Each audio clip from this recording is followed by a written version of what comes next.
एकटा मेहरबानी सुनबे छी, सुनू केहन लागे जरूर कर। जो निक लागे तो लाइक शेयर कमेंट करब।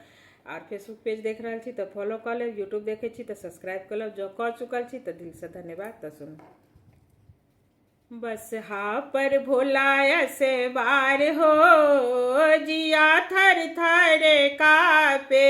बस हा पर भोला से बार हो, जिया थर थर कापे। कथी के आजन कथी के बाजन, कथी के आजा कथी के डाला, कथी के सोलहो सिंगार हो, जिया थर थर कापे। कथी के सोलहो सिंगार हो, जिया थर थर कापे।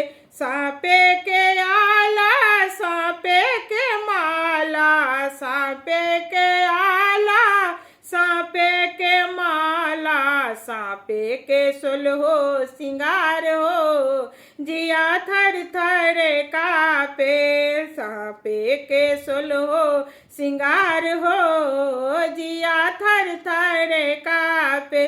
कथी के आजन कथी के बाजन, कथी के सजल बरी यात हो, जिया थर थर कापे। कथी के साजल बरी यात हो, जिया थर थर कापे। डमरू के आजन डमरू के बाजन, डमरू के आजन डमरू के बाजन, भूत प्रेत साजू बरी यात हो, जिया थर थर कापे।